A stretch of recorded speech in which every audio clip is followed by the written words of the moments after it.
آج رمضان مبارک کی 10 تاریخ ہے اور سورہ توبہ کی آیت نمبر 38 کے حوالے سے درس قرآن کا عنوان ہے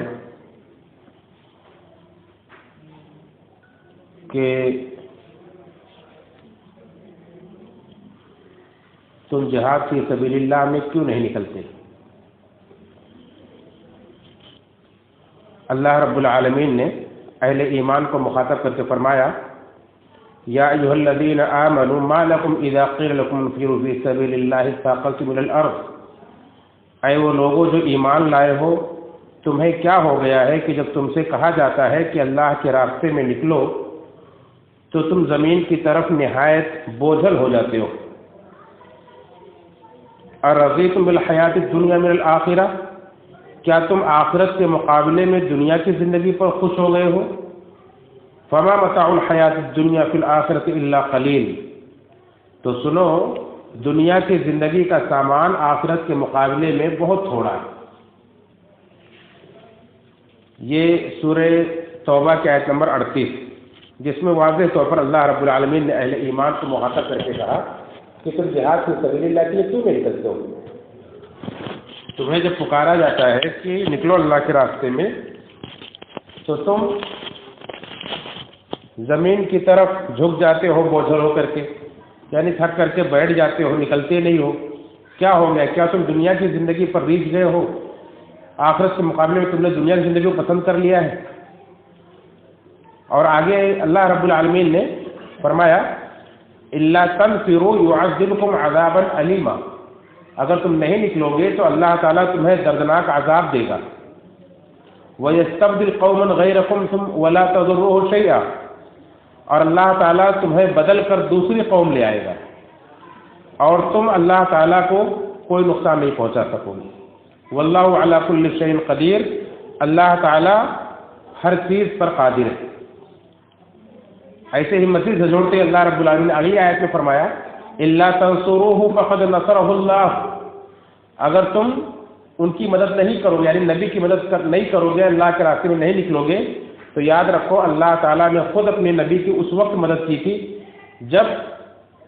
کافروں نے انہیں نکال دیا تھا، مکہ سے نکال دیا تھا، یعنی ہجرت کرنے پر مجبور کر دیا تھا۔ جب وہ دو میں سے دوسرے تھے غار کے اندر اور اپنے ساتھی سے کہہ رہے تھے، ابو بکر سے کہہ رہے تھے کہ لا تحزن، غم نہ کرو، ان اللہ معنا، اللہ ہمارے ساتھ ہے، تو اللہ تعالیٰ نے اس وقت ان پر سکینت نازل فرمائی، ان کی تائید کی، اور ایسے لشکروں کے ذریعے سے جنہیں تم دیکھ نہیں سکتے، اور اللہ تعالیٰ نے کافروں کے کلمے کو پست کیا اور اللہ کے کلمے کو بلند کیا تھا۔ اللہ تعالیٰ غالب و حکمت والا ہے۔ اس طرح سے اللہ رب العالمین نے اہل ایمان کو جھنجھوڑا ہے۔ یہ کون سا موقع تھا جب اللہ رب العالمین نے اہل ایمان کو جھنجھوڑا ہے؟ مفسرین کہتے ہیں کہ یہ غزوہ تبوک کے موقع کی آیتیں ہیں۔ یہ جب اللہ کے نبی صلی اللہ علیہ وسلم غزوہ تبوک کے نکلنے کی تیاری کر رہے تھے، اس وقت کے موقع کی یہ آیتیں ہیں جو مسلمانوں کو جھنجھوڑ رہی تھی، نکلنے پر آمادہ کر رہی تھی۔ غزوہ تبوک اگرچہ وہ غزوہ پیش نہیں آیا لیکن بہت اہم غزوہ تھا، سب کی بڑی آزمائش تھی اور اس کے بڑے اچھے اثرات بھی مرتب ہوئے تھے۔ ہوا یہ تھا کہ جب مکہ فتح ہو گیا، اللہ کے نبی صلی اللہ علیہ وسلم غزوہ فتح مکہ سے فارغ ہو گئے، اس کے بعد غزوہ حنین سے فارغ ہو گئے اور اسلام پورا گویا کہ عرب کے اندر غالب آ گیا اور لوگ دوسرے قبائل اسلام کے اندر جوگ در جوگ شامل ہونے لگے، جیسا کہ اللہ رب العالمین نے خود ہی اس کا کہا ہے کہ جب مکہ فتح ہو جائے اور لوگ اسلام میں فوج در فوج داخل ہونے لگے تو تم اللہ سے استغفار کرو، اللہ کی تسبیح بیان کرو۔ تو یہ اس وقت ہوا تھا کہ جب مکہ فتح ہو گیا، حنین فتح ہو گیا، اسلام پورا عرب کے اندر غالب آ گیا، اب باہر کی طاقتوں کو خطرہ محسوس ہونے لگا کہ محمد صلی اللہ علیہ وسلم کی طاقت اتنی بڑھ گئی کہ پورا عرب ان کے ماتحت آ گیا، اب لگتا ہماری باری۔ تو ہرقل روم کا بادشاہ اس نے خطرہ محسوس کیا اور اس نے ایک لشکر تیار کرنے کا حکم دیا اور ایک بہت بڑی تیاری کی کہ مدینہ کے اوپر چڑھائی کرے گا اور چڑھائی کر کے پورے مدینہ کو برباد کر دے گا۔ یہ ریاست ہی جو نئی نئی ابھری ہے اس کو ختم کر دے گا، اس لیے اس نے بہت بڑی تیاری کی اور یہ اندر کے مار کھائے ہوئے مشرکین جو مختلف قبائل تھے، اللہ کے وسلم سے مار کھائے ہوئے تھے، ادھر ادھر چھپے ہوئے تھے، یہ بھی ان کے ہاں میں ملانے لگے اور ان کو شہ دینے لگے، یہودی بھی جا کر ان کو ابھارنے لگے کہ ہاں تم آؤ، اور منافقین بھی در پردہ ان سے سازش کرنے لگے، اور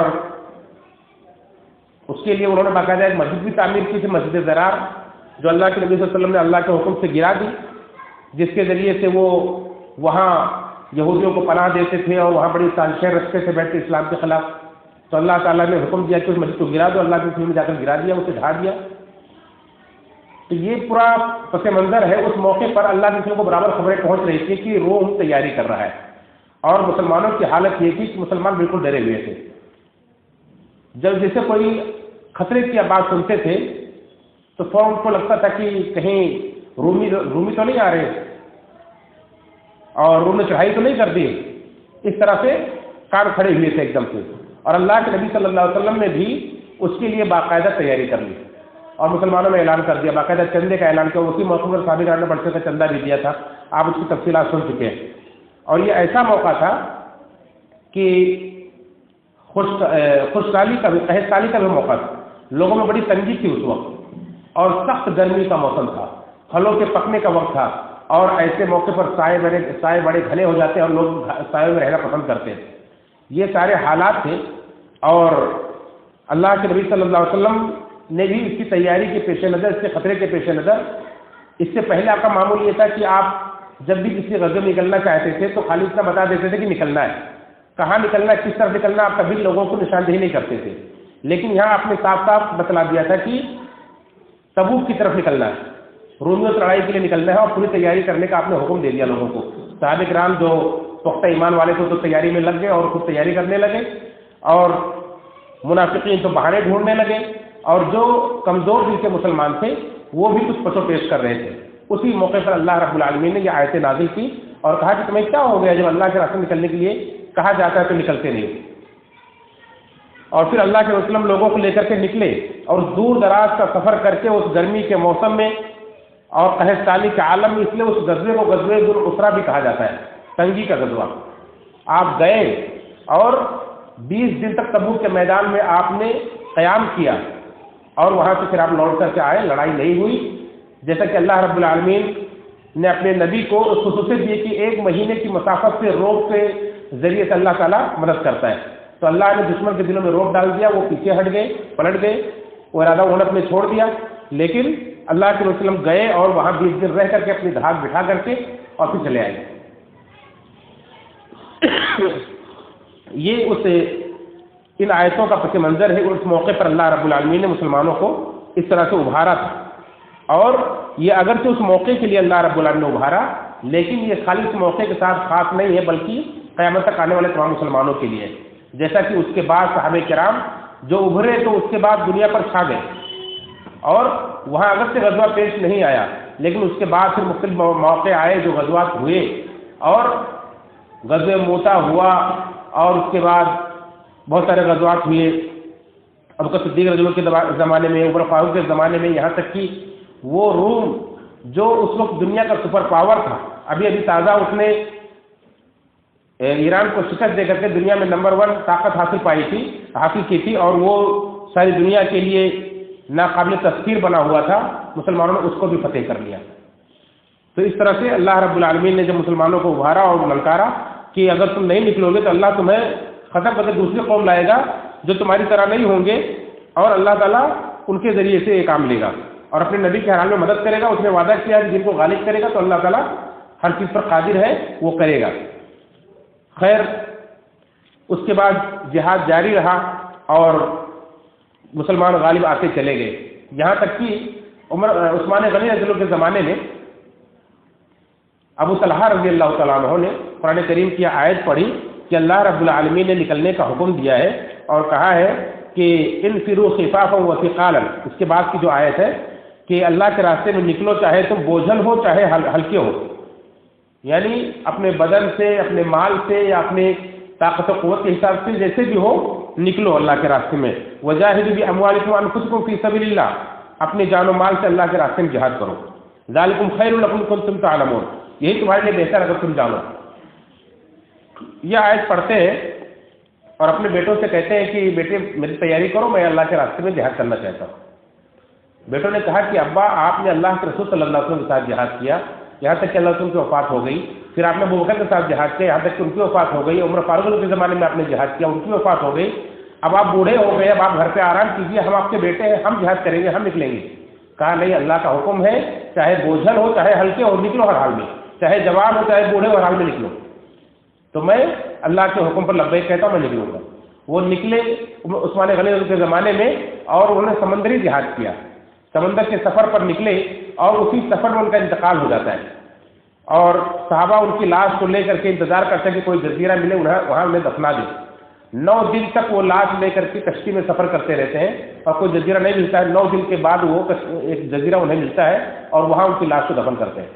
کہتے ہیں کہ 9 دن کے بعد بھی ان کی لاش بالکل ویسے ہی تازہ تھی،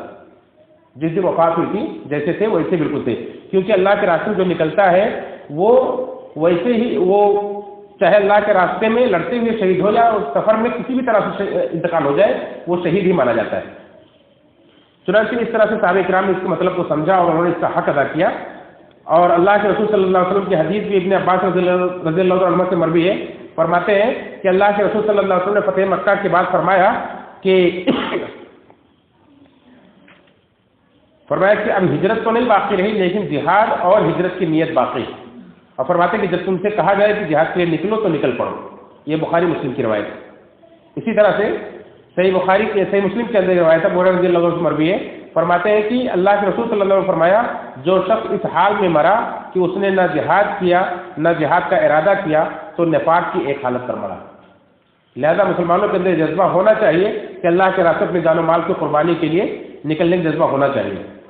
اسی طرح سے ابو داؤد اور ابن ماجہ کی روایت ہے، ابو عمر رضی اللہ عنہ سے فرماتے ہیں کہ جس نے نہ جہاد کیا نہ کسی مجاہد کو سامان مہیا کیا اور نہ کسی مجاہد کے اہل و عیال کی نیک نیتی سے دیکھ بھال کی تو اللہ تعالیٰ ایسے شخص کو قیامت سے پہلے شدید آفت سے دوچار کرے گا۔ تو اس طرح سے بہت ساری احادیث ہیں جو مسلمانوں کو ابھارتی کہ قیامت تک کے لیے جہاد ہے،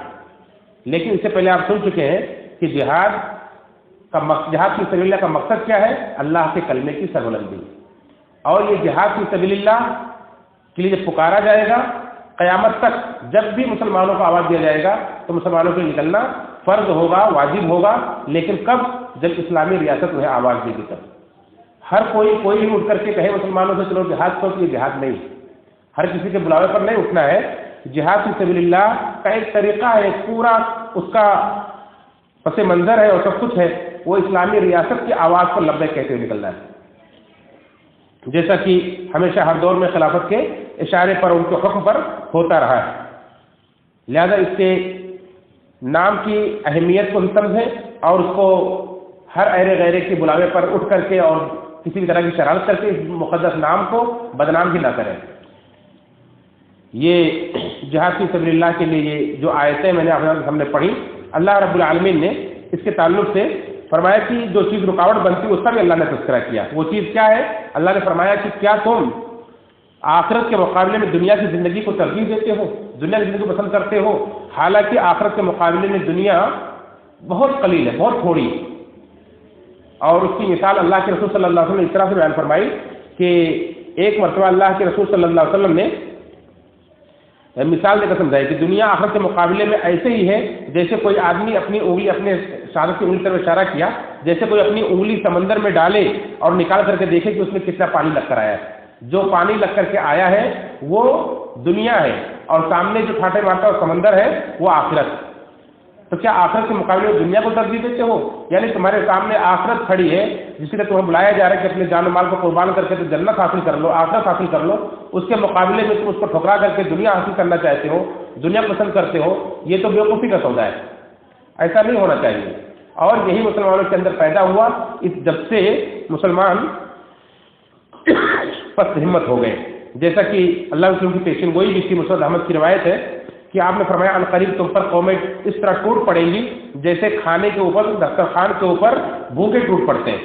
تو ہم نے کہا کہ اللہ کے رسول صلی اللہ علیہ وسلم کیا اس وقت ہماری تعداد کم ہوگی؟ تو آپ نے فرمایا کہ نہیں، تم بہت زیادہ ہوں گے تعداد میں، لیکن تمہاری حیثیت سمندر کی جھاگ کی سی ہوگی، تمہارے دشمن کے سینوں سے تمہارا روب نکل جائے گا اور تمہارے دلوں کے اندر وہن پیدا ہو جائے گا۔ تو ہم نے پوچھا کہ اللہ رسول وہن کیا ہے؟ تو آپ نے فرمایا زندگی سے محبت، دنیا سے محبت اور موت سے نفرت۔